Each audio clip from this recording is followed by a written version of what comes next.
Now let's look at some properties of transitional metals. They are quite hard and they're fairly dense metals. They have a high tensile strength because they're quite hard, and they're also very good conductors of heat and electricity. And one good conductor of electricity is gold, which is part of the transitional metals group. Fourth dot point here we have is that they have a high melting and boiling point. Very true, because all of the transitional metals are metals, so they have quite high melting and boiling point. Now there is an exception there, mercury. Mercury is a metal, however it is in liquid form at room temperature, meaning that its melting point is quite low.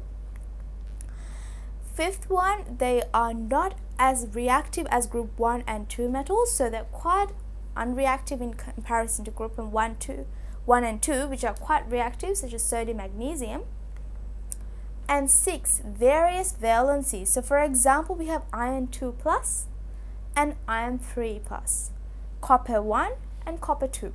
Now usually when you're writing this in word form, if there is a compound that has iron 2, you would say iron 2, and you would show it with the Roman numerals like that, and then you would say chloride. That's your salt, or your ionic compound. But when you're writing it in formula form, you have to make sure that you put down the valencies correctly. So if you see this as a chemical formula, you have to figure out which ion it is. Is it iron 2 or iron 3? Now you have to work out which valency chlorine is. That's quite simple. You just go to your periodic table and you would realize it's in group 7, which means it has a valency of -1. And when you cross this out, that's how we get our valencies. So we have to make sure that this has to be a +2 for this to be FeCl2, right? So FeCl2, because this has a valency of 2. So the ion used here is iron 2 chloride. If you get that, yeah. So that's how you would be working about making, writing your formulas.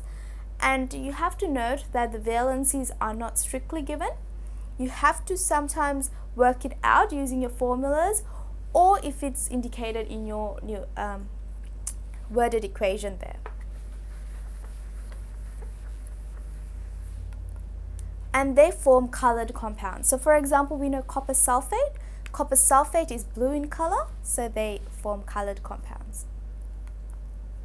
Now these are the elements of the transitional metals group. We have scandium, titanium, vanadium, chromium, manganese, iron, cobalt, nickel, copper, and zinc. And you can see their atomic number increasing up there. And here is the electron configuration. Now you can see that the electron shell here, it is a second shell that's increasing.